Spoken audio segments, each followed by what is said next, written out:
Assalamualaikum warahmatullahi wabarakatuh.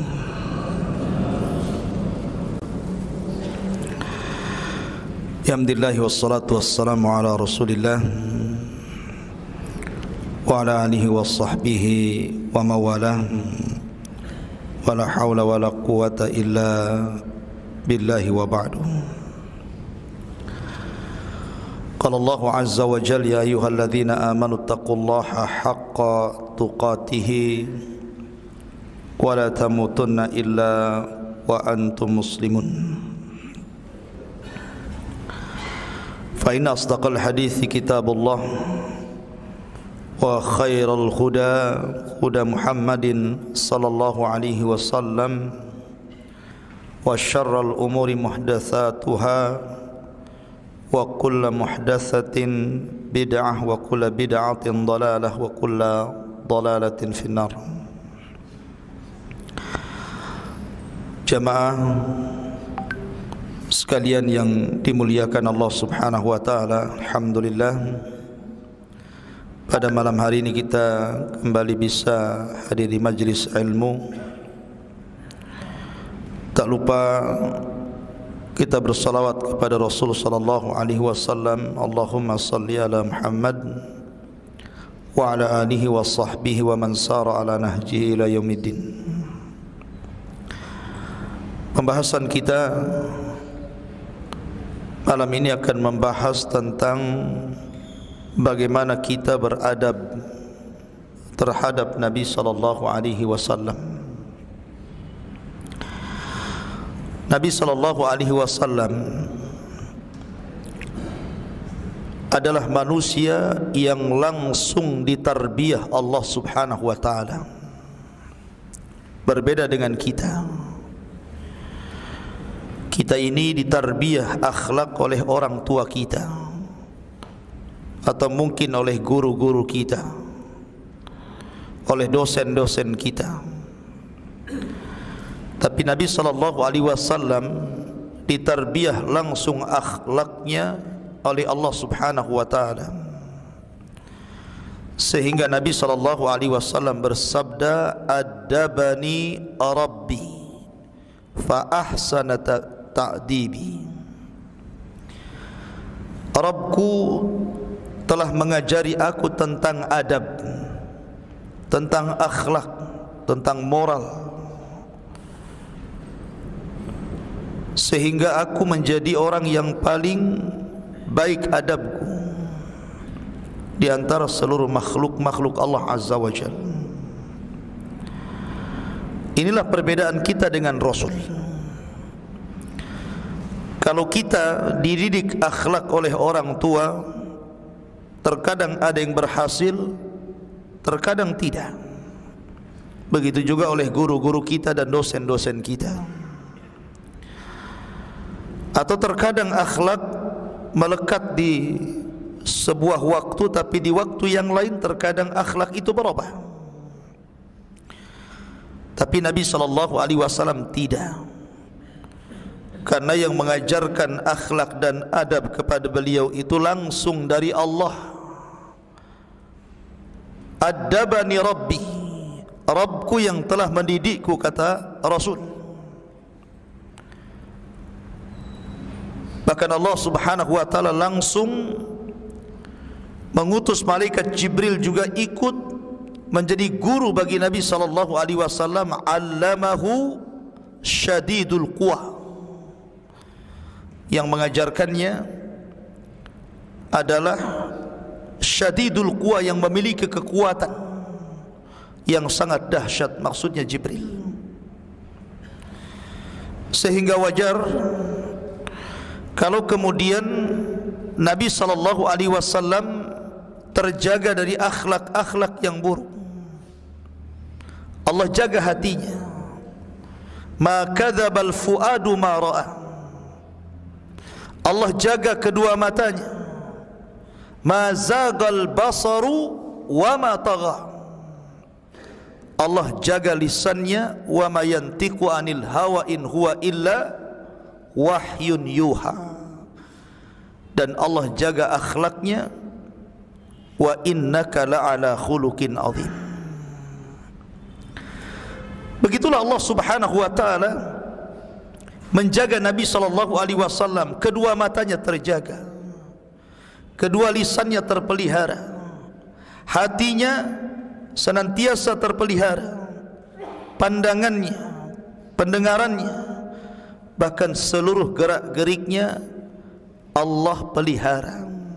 Wajar kalau seandainya kemudian Aisyah radhiyallahu anha ditanya tentang akhlaknya Rasul, maka Aisyah radhiyallahu anha mengatakan khuluquhul Quran, akhlaknya Rasul itu Al-Quran.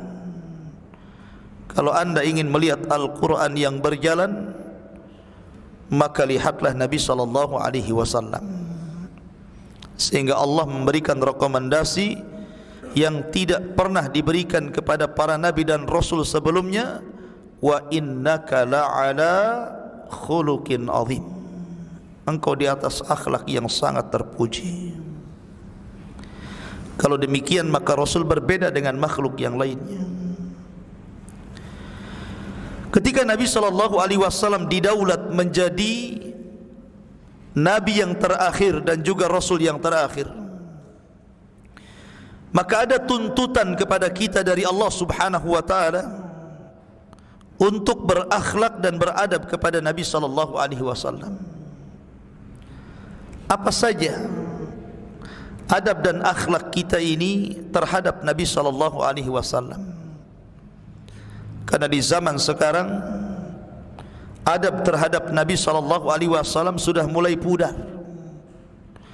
Bahkan ada orang yang berani menista Nabi sallallahu alaihi wasallam, merendahkan Nabi sallallahu alaihi wasallam, menghina Rasul sallallahu alaihi wasallam. Kenapa terjadi?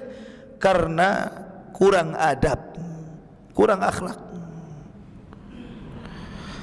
Baik, karena waktu yang singkat kita akan sebutkan beberapa akhlak dan adab kita kepada Nabi sallallahu alaihi wasallam. Yang pertama, dan ini yang paling utama, adabul qalbi. Adab yang harus ditanamkan kepada setiap hati insan terhadap Nabi sallallahu alaihi wasallam. Tasdiquhu fima akhbar. Kita wajib membenarkan dalam hati kita apapun yang dihabarkan Nabi sallallahu alaihi wasallam, masuk di akal atau tidak masuk di akal, diketahui hikmahnya ataupun tidak, maka kita katakan sami'na wa ata'na. Innama qaulul mu'minin idza du'u ila Allahi wa rasulihi an yaqulu sami'na wa ata'na. Ini kata kuncinya, mendengar dan taat. 40 tahun lamanya sejak Nabi sallallahu alaihi wasallam dilahirkan sampai usia beliau 40 tahun, sehingga diangkatnya beliau menjadi nabi dan rasul di usia itu, tidak pernah ada yang mencela Nabi sallallahu alaihi wasallam di tengah-tengah kafir Quraisy. Ya, karena Nabi sallallahu alaihi wasallam dikenal amanahnya, dikenal kejujurannya, sehingga Nabi sallallahu alaihi wasallam digelar sadiqun masduq wa musaddaq. Dia adalah sadiq atau as-sadiq al-masduq wal musaddaq. As-sadiq artinya orangnya amanah. Semua yang diucapkan Rasul itu semua kejujuran. Rasul tidak pernah berdusta, walaupun main-main, walaupun bersenda gurau, Rasul tidak pernah berdusta. Nabi itu orangnya jujur. Al-Masduq disaksikan kejujurannya, yang disampaikan Nabi sallallahu alaihi wasallam disaksikan kejujurannya oleh manusia, dan juga musaddaq bil wahyi, bil mu'jizat. Dan Allah Subhanahu wa taala benarkan dengan memberikan wahyu dan mukjizat yang banyak sekali, melebihi mukjizat para nabi dan rasul. mukjizat yang paling banyak diturunkan kepada para nabi dan rasul, yang paling banyak adalah kepada nabi kita Muhammad sallallahu alaihi wasallam. Saat Nabi sallallahu alaihi wasallam turun wahyu kepadanya, wa anzir ashiratakal aqrabin, dan berilah peringatan wahai Muhammad kepada keluargamu yang paling dekat. Maka Nabi SAW ketika itu mengumpulkan di mana? Di Bukit Safa, yang kita kenal dengan Safa dan Marwah. Di bukit ini Nabi SAW mengumpulkan seluruh kerabat-kerabatnya. Lihat bagaimana Nabi muqaddimah kalamnya, muqaddimah pembicaraannya, berusaha untuk meyakinkan apakah dia masih dipercaya atau tidak. Kata Nabi SAW di hadapan orang-orang Quraisy itu, ya ma'sara Quraisyin, wahai orang-orang Quraisy, ara'aitum, bagaimana pendapat kalian, in kana min wara'i hadzal jabal jaisun musabbihukum aw mumassikum akuntum musaddiqi. Wahai orang-orang Quraisy, bagaimana pendapat kalian kalau seandainya kukatakan bahwa di balik bukit Abi Kubais ini ada tentara besar dengan kekuatan besar hendak menyerang kalian di pagi atau di sore hari kalian? Apakah kalau saya mengucapkan seperti itu sewaktu-waktu kalian masih membenarkan ucapanku? Padahal mustahil ada tentara besar menyerang Quraisy. Tapi Rasul hendak mengetes. Tapi apa kata-kata orang-orang? Sepakat semua mengatakan, ma jarrabna alaika kadhiban qat. Wahai Muhammad, kami tidak pernah mendapati dari lisanmu kedustaan sekecil apapun. Kami percaya, apapun yang kau katakan percaya, karena anda ini sadiqul amin, orangnya jujur lagi amanah. Ini pembenaran dari orang-orang Quraisy terhadap kejujuran Nabi SAW. Tapi ketika Nabi SAW mulai kemudian menyeru mereka kepada tauhid dan mengatakan, kalau begitu qulu la ilaha illallah tuflihun, kalau begitu ucapkanlah oleh kalian, tidak ada sesembahan yang berhak disembah kecuali Allah, kalian akan selamat, kalian akan selamat. Tiba-tiba Abu Lahab bangkit dan mengatakan, tabban laka sa'iral yaum alihada jama'tana. Celaka engkau wahai Muhammad, satu hari ini kau kumpulkan ini, celaka satu hari ini. Oh, untuk ini kau kumpulkan rupanya. Lihat bagaimana orang-orang kafir Quraisy itu, mereka tidak mencela amanah dan kejujuran Rasul, tapi mereka mencela dakwah Nabi SAW karena menyelisih syahwat dan hawa nafsu mereka. Jadi mereka mengingkari dakwah Rasul itu bukan karena mencela kejujuran dan amanahnya, tidak. Mereka tidak mencela itu. Tapi mereka mencela karena apa yang diserukan Rasul itu menyelisih hawa nafsunya, menyelisih syahwatnya. Sehingga mereka mengatakan, dalam perkataan yang lain mereka mengatakan, aja'alal alihata ilaha wahid inna hadza la syai'un ujab. Apakah engkau akan membuang seluruh Tuhan-Tuhan kami dan menetapkan satu Tuhan saja? Ini perkataan aneh, ini perkataan ajaib, belum pernah kami dengar itu.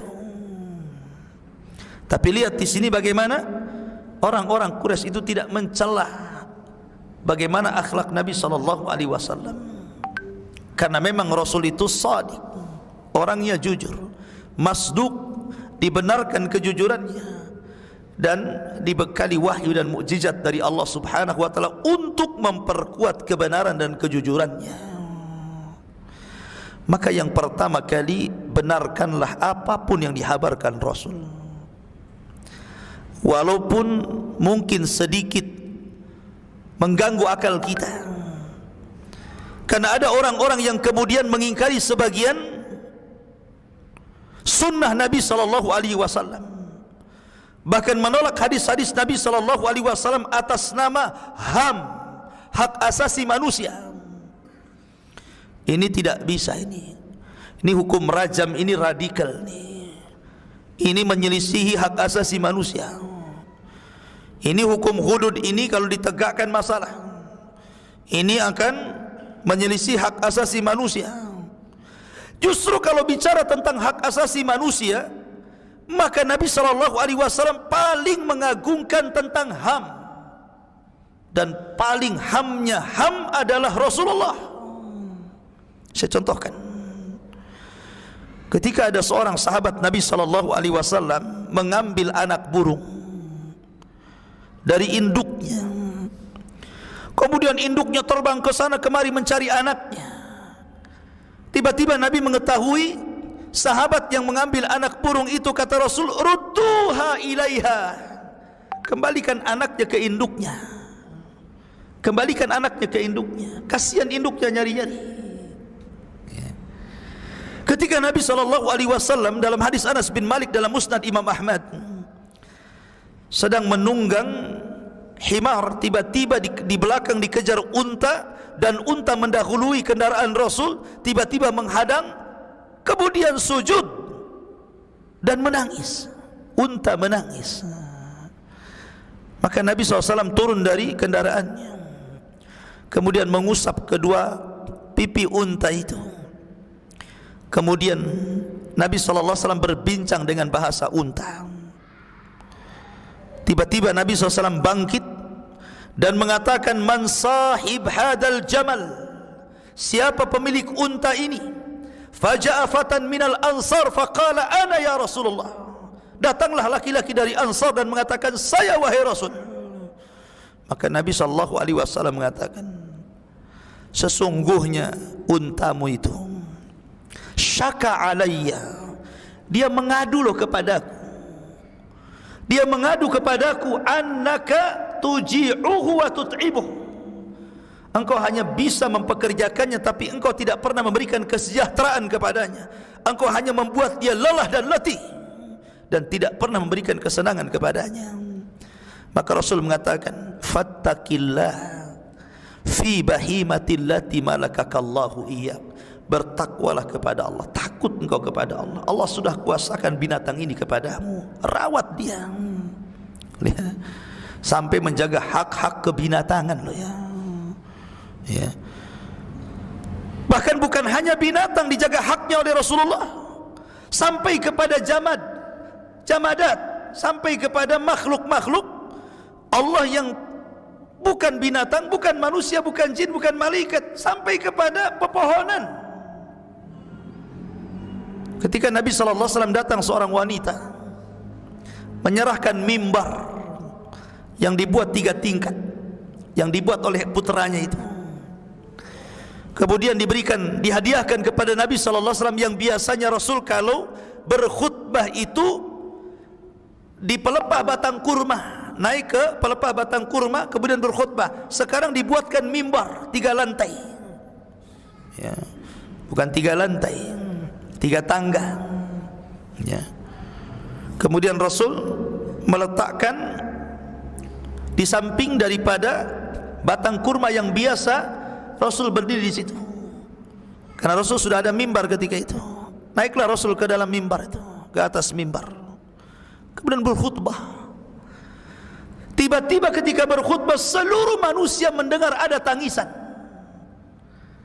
Setelah dilihat satu dengan yang lainnya, siapa yang nangis? Siapa yang nangis? Tidak ada yang nangis, tapi terdengar suara hanin, suara tangisan.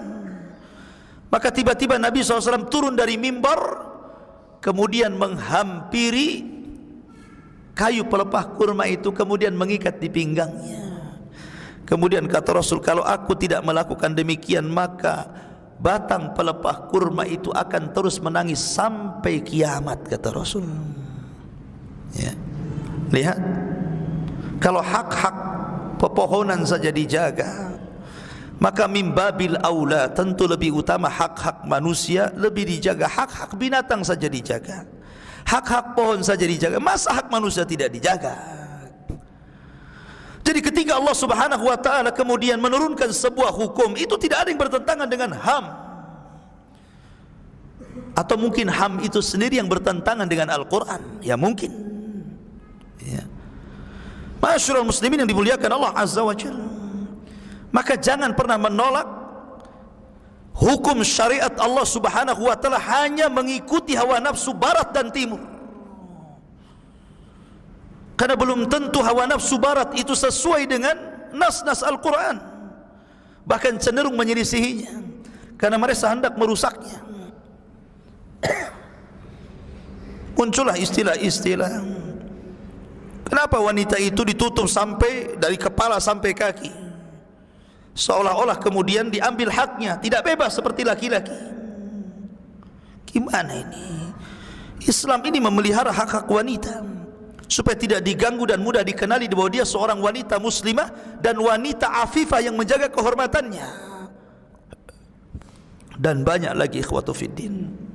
Maka jangan menolak hadis Rasul karena hanya bertentangan, karena sebenarnya tidak bertentangan. Islam itu sangat menjunjung hak-hak manusia. Pertama, benarkanlah apapun yang dihabarkan Nabi SAW, masuk di akal atau tidak masuk di akal. Contoh, ini air, kata Rasul, idza dakhalat dubabu fi ina'i ahadikum, apabila ketika kita hendak minum tiba-tiba ada lalat terbang kemudian nyemplung ke salah satu gelas kalian. Mau minum teh, minum kopi, terbang lalat nyemplung pula di situ, terjun bebas, ya. Kata Nabi SAW, falyaghmisu, celupkan sekalian, bukan supaya kopi rasa lalat, tidak, atau teh aroma lalat, tidak. Itu perintah Rasulullah. Celupkan, habis dicelupkan buang, jangan diminum, ya. Apa alasannya? Karena satu sayapnya terdapat penyakit dan satu sayap ada penawarnya. Dikhawatirkan kalau tidak dicelupkan jatuh penyakit dan tidak ada penawarnya, maka celupkan sekali, supaya kalau memang nyemplung penyakit ada penawarnya sekalian di situ. Muncullah orang-orang mutakallimun yang tidak terima dengan hadis ini. Mana lalat? Lalat itu hidupnya di kotoran manusia, di sampah-sampah. Mana ada penawarnya? Semua racun. Wah, mulai dia menghina Nabi, seolah-olah dia lebih cerdas dibandingkan Nabi. Akalnya mulai bermain tuh. Ternyata setelah diteliti oleh dokter kaum muslimin, apa yang disabdakan Rasul menjadi sebuah kenyataan. Memang begitu. Dan akal juga tidak menolak kok. Orang kalau kemudian mabok duren tinggal minum lewat cangkangnya duren, obatnya di situ, penyakitnya juga di situ, kan begitu. Kan ada orang makan durian itu habis itu minum pakai cangkangnya tuh, kan nggak jauh-jauh dari situ obatnya. Orang kepatuk ular pakai bisa ular ngeluarkannya, kan begitu. Jadi apa yang salah dengan lalat? Kenapa ditolak? Kalaupun seandainya tidak ada penelitian dokter yang ahli dalam meneliti bahwa tidak terbukti itu, maka kita selaku muslim tetap wajib membenarkan kalau itu datang dari Nabi SAW. Kenapa? Karena ilmu kita dibandingkan ilmu Allah tidak ada apa-apanya. Seberapa ilmu kita coba? Sejengkal di bawah tanah saja kita tidak tahu, kemudian menolak hadis Nabi SAW. Maka anda tidak beradab kalau begitu kepada Nabi SAW. Ini satu. Yang kedua, ta'atuhu fi ma'amar. Ta'atuhu fi ma'amar. Kita wajib mentaati apapun yang diperintahkan Rasul. Apakah dalam perintah itu ada yang menyenangkan hati, ataukah dalam perintah itu ada yang memberatkan hati? Apakah dalam perintah itu sesuai dengan syahwat kita, atau mungkin menyelisih syahwat kita. Yang jelas ini perintah dari Allah dan Rasulnya. Maka Allah berfirman, atiullaha wa atiur rasul wa ulil amri minkum. Taatilah Allah, taatilah Rasul, dan para pemimpin kalian. Maknanya di sini, jangan kalian dahulukan kehendak kalian melebihi kehendak Nabi sallallahu alaihi wasallam. Julaibib, seorang sahabat Rasul, seseorang yang sangat fakir, orangnya hitam, orangnya pendek, orangnya jelek, fakir, tidak punya rumah, tidak punya peralatan rumah. Kalau minum dengan telapak tangannya, atapnya langit, lantainya bumi. Julaibib la mala wala jah, tidak memiliki harta dan kehormatan. Suatu ketika Julaibib lewat ketika Nabi sedang duduk-duduk bersama para sahabatnya, dan mengatakan, ta'al ya Julaibib, kemari wahai Julaibib, kemari sini. Datanglah Julaibib kepada Rasulullah. Kata Nabi SAW, ya Julaibib, hala tatazawwaj. Julaibib, mau kamu menikah? Mau kawin kamu? Kata Julaibib, ya Rasulullah, mana yang mau denganku wahai Rasul? Siapa wanitanya yang mau denganku wahai Rasul? La mala wala jah. Saya ini tidak punya harta dan tidak punya kedudukan. Sudah pendek, hitam, jelek, miskin lagi. Tapi dia sahabat Nabi SAW. Mulia karena sahabatnya. Karena kemuliaan bukan dari fisik, dari harta, dari jabatan. Mulia karena dia sahabat Nabi SAW. Julaibib pergi. Besoknya dipanggil lagi, Julaibib, mau kawin? Mau nikah kamu? Rasul, sudahkah kukatakan bahwa siapa yang mau dengan Julaibib? Lihat bagaimana jawaban Julaibib. Julaibib tidak mengatakan, dari mana modalnya wahai Rasul? Aku enggak punya harta, aku jelek, aku begini. Tidak. Tapi Julaibib mengatakan, mematahkan hujah Rasul, siapa yang mau denganku? Bingung itu jawabannya. Akhirnya kemudian kata Nabi SAW, ya Julaibib, tunggu sebentar.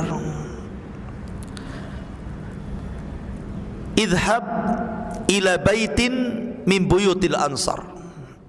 Coba kamu pergi, itu di gang sekian, nomor sekian itu. Di situ ada satu rumah gadis. Kamu pergi ke rumah itu.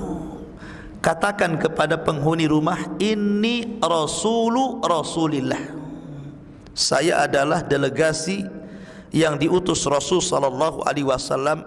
Jawiz ibnataka alayya, nikahkan putrimu denganku. Ini perintah Rasul. Kata Nabi. Kata Julaibib, wah, enggak berani saya. Ya. Maka Nabi SAW akhirnya dalam satu redaksi hadis mendatangi rumah wanita itu. Kemudian Rasul mengatakan, saya hendak meminang putri kalian. Wah, senang. Bapaknya senang, ibunya senang. Kenapa?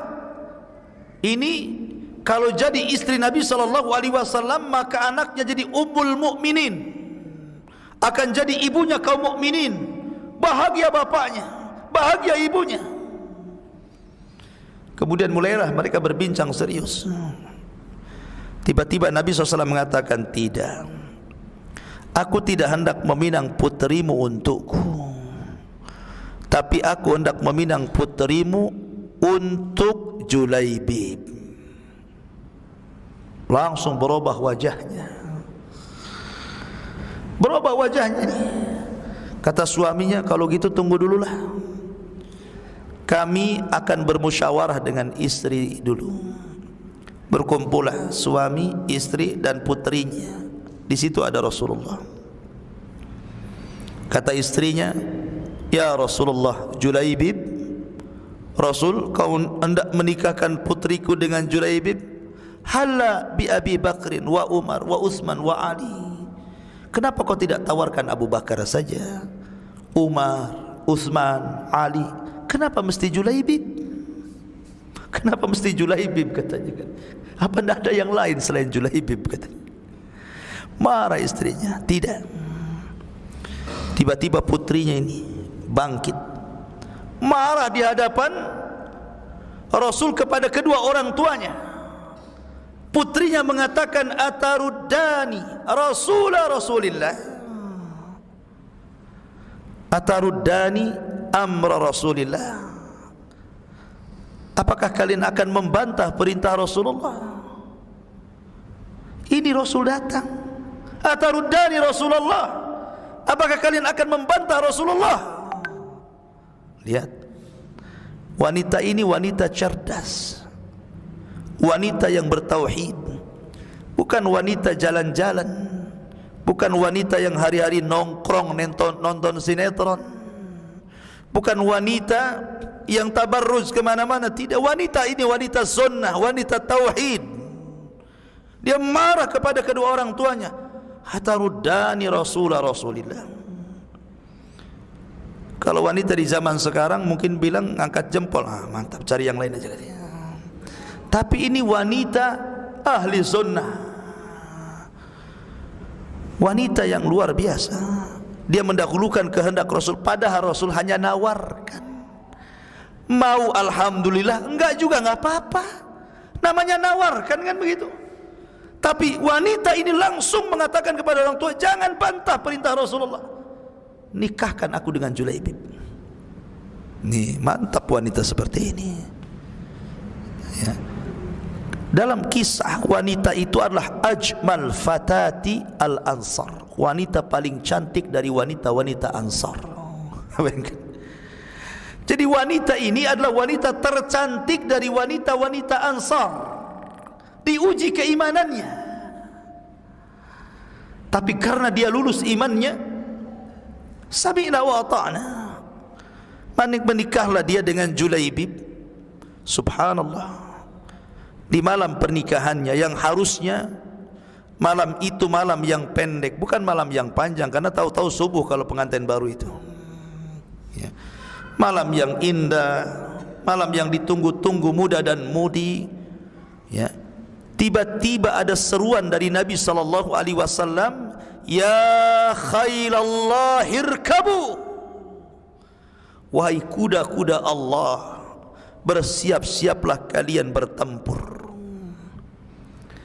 Julaibib langsung meminta izin kepada istrinya. Belum lagi merasakan nikmatnya malam pertama, dia lebih mendahulukan seruan Allah daripada seruan ranjang. Kira-kira kalau antum di posisi Julaibib, sementara istri kita adalah orang yang paling cantik di kota ini, kemudian suruh dipilih nih, memilih suruh jihad atau satu malam bersama istri, kira-kira antum milih yang mana tuh? Jangan bohongnya ya.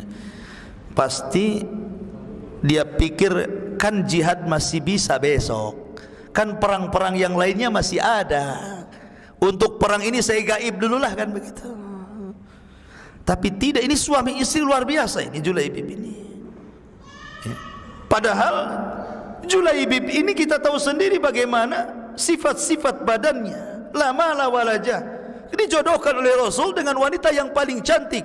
Tapi tetap seruan Rasul lebih diutamakan dibandingkan seruan malam yang paling indah yang ditunggu semua muda dan mudi.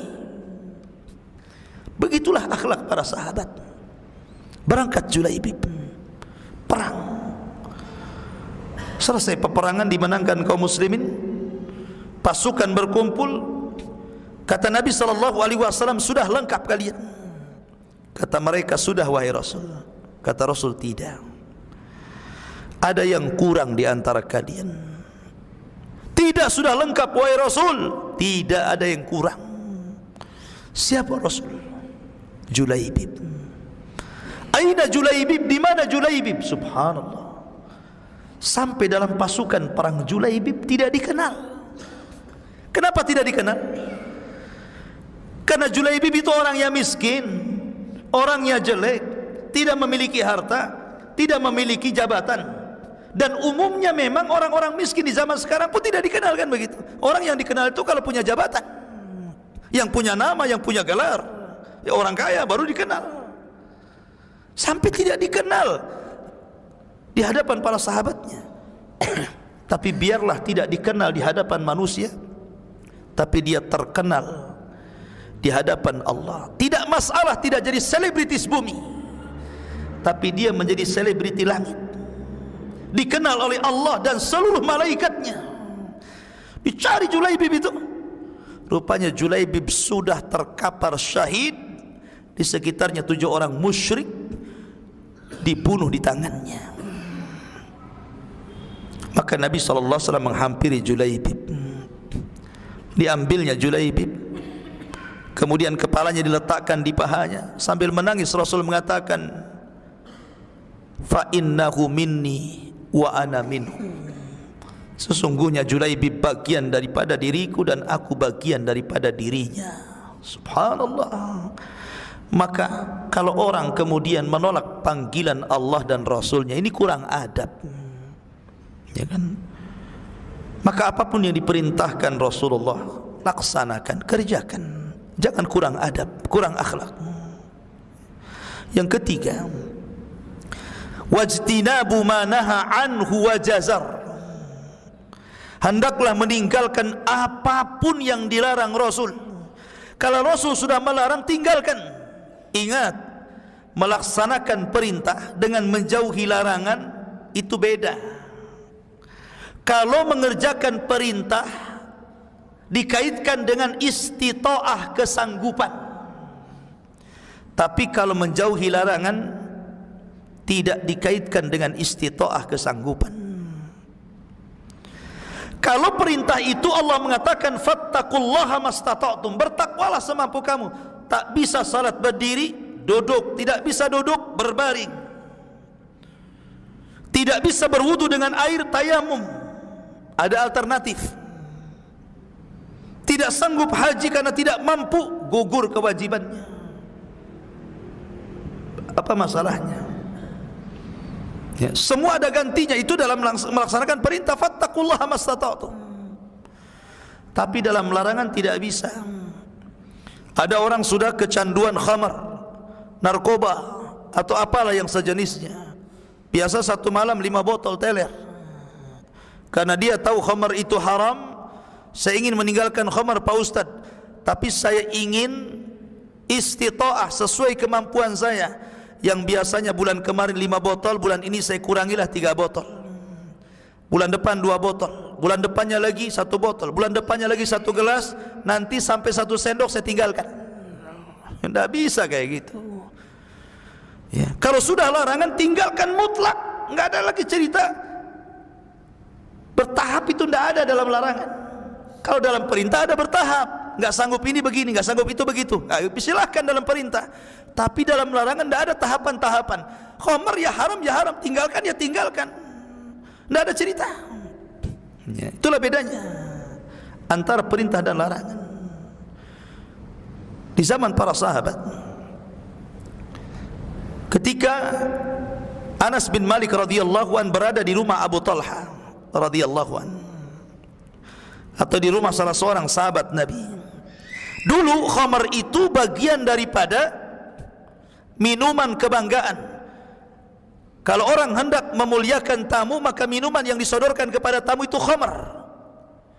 Jadi sahabat dulu minum khamar juga, tapi tidak semua. Abu Bakar tidak pernah minum khamar. Umar Utsman tidak pernah minum khamar. Tapi sebagian besar para sahabat pernah minum khamar sebelum dilarang, ya kan?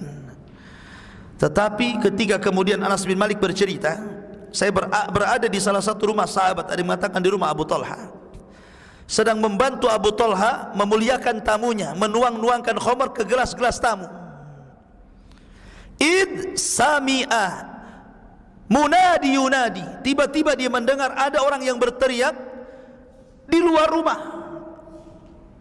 Kata Abu Talha, ya Anas, ukhruj, keluar kamu, fasma mada yaqulul munadi yunadi, coba dengarkan itu ngomong apa orang itu. Fa kharaja Anas bin Malik, keluarlah Anas bin Malik. Fa idza sami'a munadi yunadi ala wa innal khamra qad hurrimat, tiba-tiba Anas mendengar yang berteriak itu adalah sahabat utusan Rasul dan telah turun wahyu kepada Rasul, innal khamra wal maisir ila akhiril ayah rizsun min amali syaitan fajtanibuhu la'allakum tuflihun. Sesungguhnya khamar dan kawan-kawannya adalah najis, termasuk amalan setan. Tinggalkan kalau kalian ingin beruntung. Penekanannya 4. Najis, amal setan, tinggalkan kalau ingin jadi beruntung. Maka ketika turun ayat ini, Rasul menyuruh sahabat untuk berteriak di pasar-pasar, di keramaian-keramaian, di kampung-kampung, di lorong-lorong, di gang-gang, ala wa innal khamra qad hurrimat, ingat khamr sudah diharamkan selama-lamanya. Larilah Anas bin Malik menemui Abu Talha, ya Abu Talha, wahai Abu Talha, aku mendengar Rasul mengharamkan khamr secara abadi. Kata Abu Talha, betul-betul. Maka Abu Talha langsung mengambil gelas yang sudah dituangkan khamar, kemudian dituangkan di depan rumahnya, yang ada di ceretnya dituangkannya, yang ada di botol dituangkannya. Semua orang yang di pasar berhamburan pulang ke rumah-rumah mereka, kemudian mengambil khamar-khamarnya, kemudian menuangkan di depan rumah-rumah mereka, sampai rawi hadis mengatakan hatta salat syawari'ul Madinah, sampai banjir gang-gang kota Madinah dengan khamar yang dituangkan oleh penduduk Madinah. Sami'na wa ata'na. Ini larangan, tinggalkan ya. Kalau orang kemudian ada larangan Rasul, masih juga kemudian melabraknya, enggak punya akhlak orang ini kepada Nabi sallallahu alaihi wasallam, enggak punya adab, tinggalkan ya. Tapi aneh kan, ada dokter nakut-nakuti orang yang berzina, kamu ada penyakit AIDS-nya, kalau kamu ingin sembuh tinggalkan zina. Yang satunya ada ustaz datang, tinggalkan zina. Allah berfirman, Rasul bersabda, kira-kira yang didengarkan dari 2 orang itu yang mana tuh? Hah? Yang mana? Dokter kan? Kalau sudah dokter yang ngomong tinggalkan, pasti ditinggalkan. Takut sama dokter kan? Dokter enggak pakai dalil. Dokter hanya mengatakan penyakit. Nanti kalau enggak masih begitu, nanti menurun, mati kamu sebulan lagi. Pasti itu ditinggalkan. Ketika ustadz yang bicara, walaupun dia menakut-nakuti, falyahdharil ladzina yukhalifuna an amri an tusibahum fitnah aw yusibahum adzabun alim.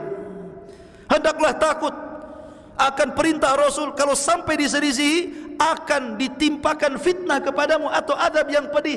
Nyantai saja dia, karena bukan dokter, kecuali dokter rangkap ustaz. Nah mungkinlah. Kadang-kadang ada orang yang tidak berakhlak kan. Kenapa dia takut sama dokter, tidak takut sama ustaz? Ini gak punya akhlak orang ini, gak ada adab sama Nabi ya kan. Ma'asyiral muslimin yang dimuliakan. Kemudian yang keempat,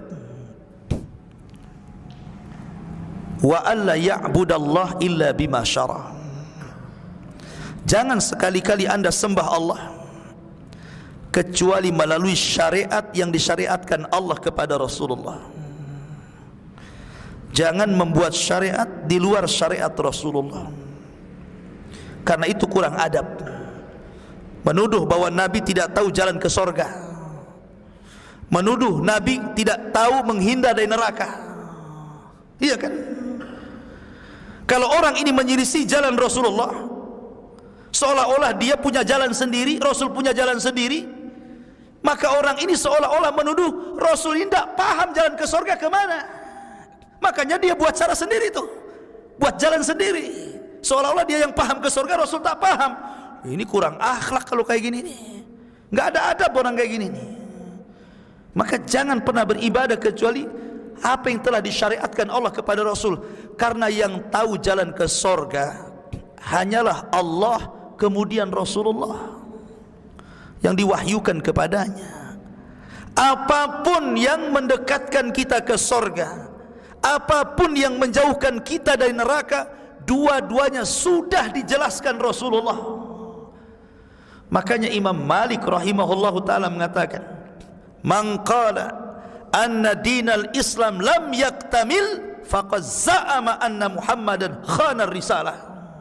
Siapa yang berkata Islam belum sempurna, maka dia telah menuduh Rasul telah berkhianat terhadap risalahnya. Kenapa? Seolah-olah Rasul tidak paham jalan ke surga. Maka kita buat sendiri saja jalan ke surga, katanya. Ya. Maka orang ini tidak berakhlak, orang seperti ini. Kemudian yang kelima, jangan sekali-kali memanggil Rasul dengan sebutan namanya. La taj'al du'aakum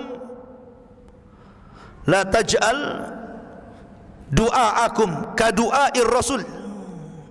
Janganlah kalian jadikan panggilan kepada sesama kalian dengan panggilan kepada Rasul. Beda. Jangan jadikan itu. Orang yang memanggil dulu di zaman Rasulullah, kalau ada Abu Bakar maka kita panggil ya Abu Bakrin. Umar lewat ya Umar, ila aina tadhhab. Abu Ubaidah lewat ya Abu Ubaidah. Abdurrahman bin Auf lewat ya Abdurrahman, ila ain. Tapi jangan anda katakan ya Muhammad. Sebutan panggilan kepada Rasul hanya ada dua kata, ya Nabi Allah, ya Rasulullah. Wahai Nabi Allah, wahai Rasulullah. Begitu adabnya mereka kepada Nabi SAW. Kecuali Badui, karena Badui itu enggak punya akhlak.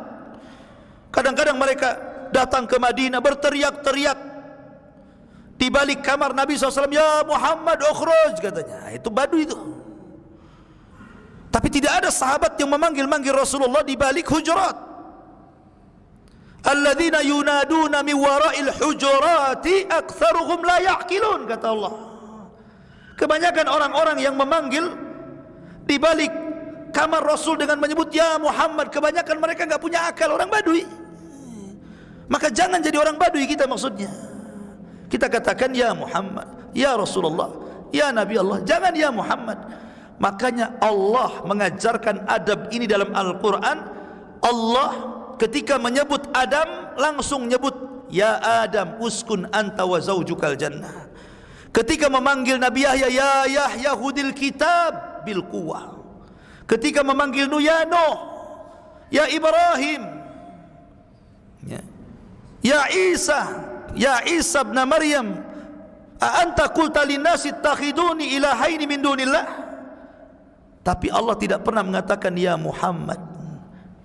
Tapi Allah mengatakan ya ayyuhan nabi qul li azwajika wa banatika wa nisa'il mu'minin. Ya ayyuhar rasul kulu min thayyibati ma razaqnakum. Kulu min thayyibati wa'malu salihah. Lihat di sini. Allah mengajarkan adab, jangan memanggil dengan nama. Kurang adab. Ya kan? Dan ini walaupun ayat ini larangan memanggil Rasul dengan nama itu turun di zaman para sahabat, tetapi dalam kaidah usul tafsir al-ibratu bi umumil lafzi la bi khususis sabab namanya.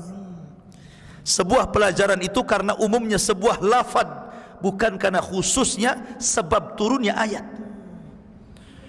Maka kita tidak boleh memanggil Rasulullah dengan sebutan nama, kurang adab, kurang akhlak. Ya.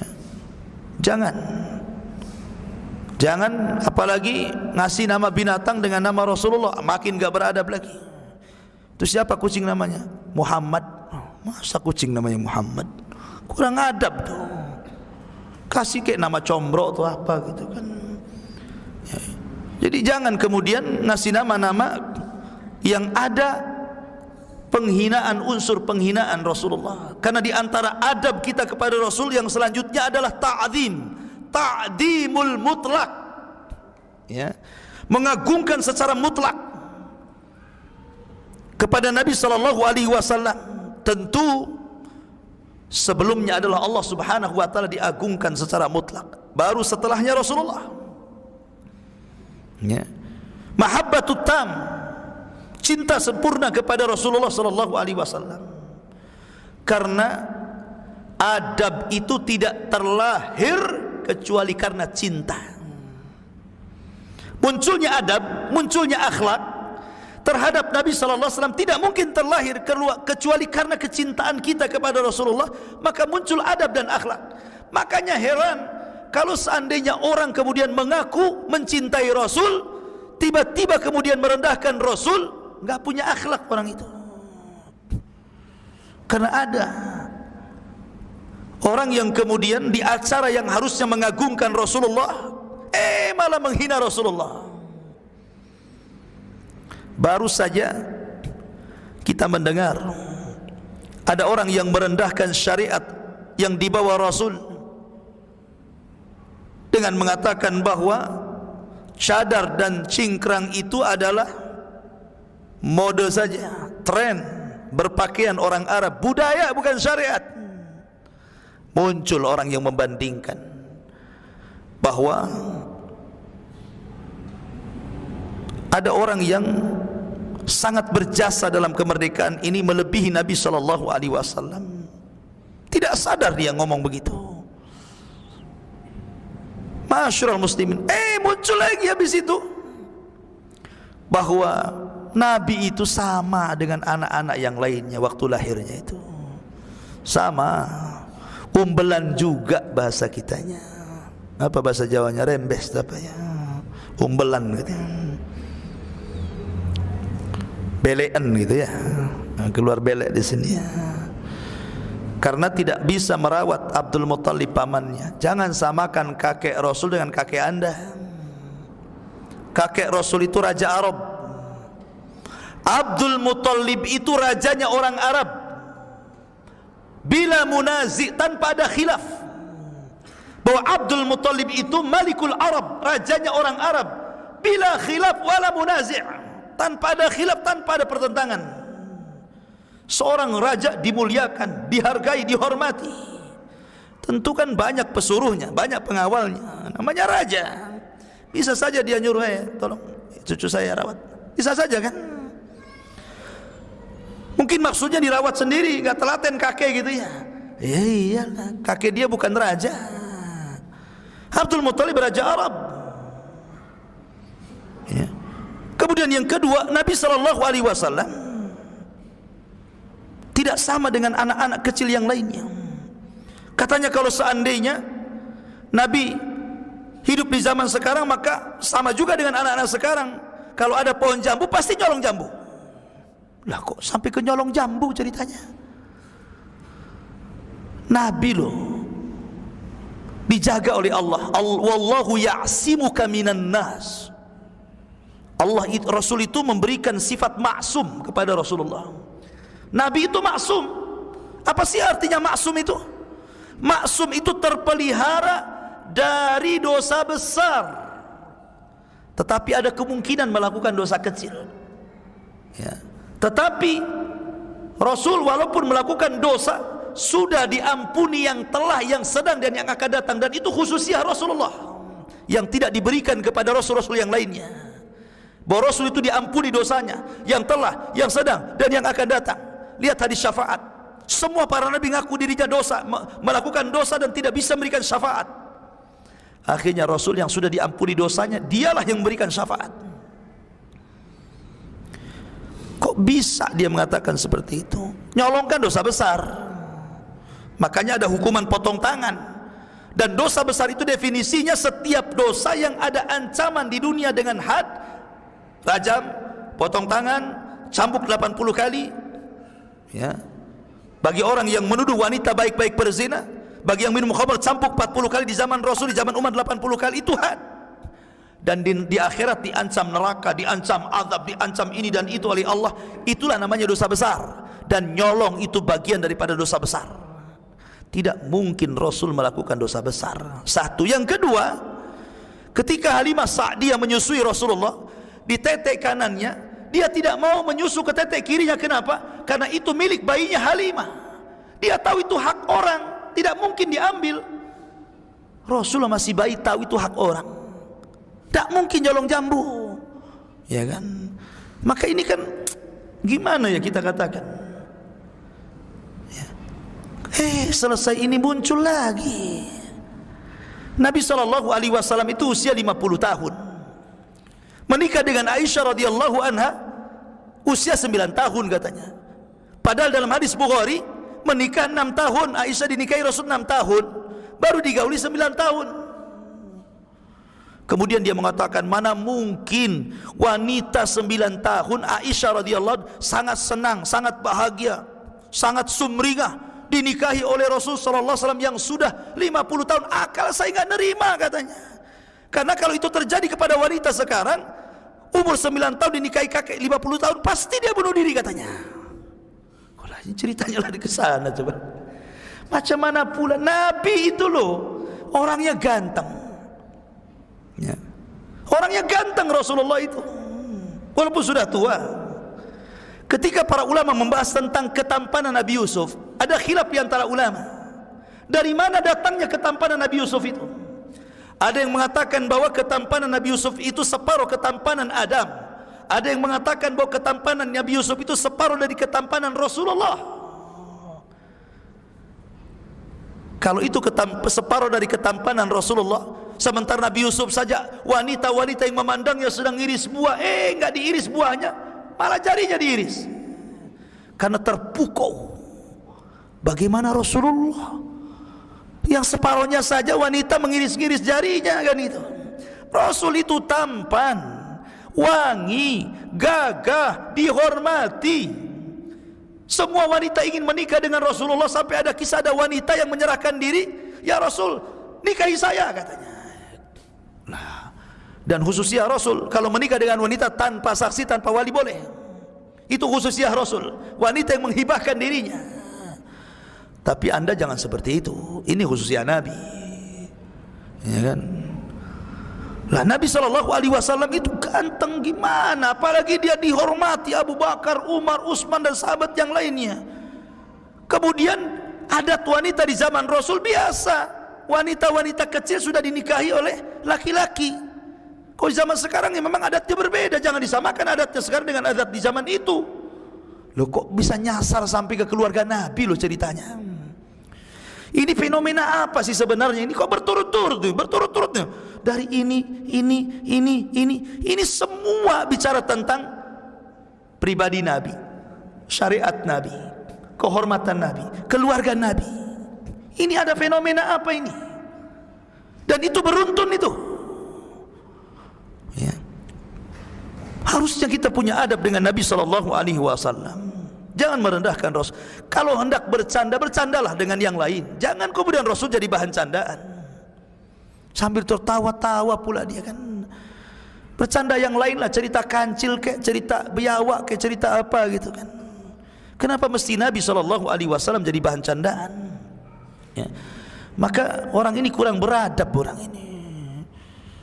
Makanya banyak para ulama akan menasihati orang yang seperti ini, ajari adab terhadap Nabi SAW. Ya.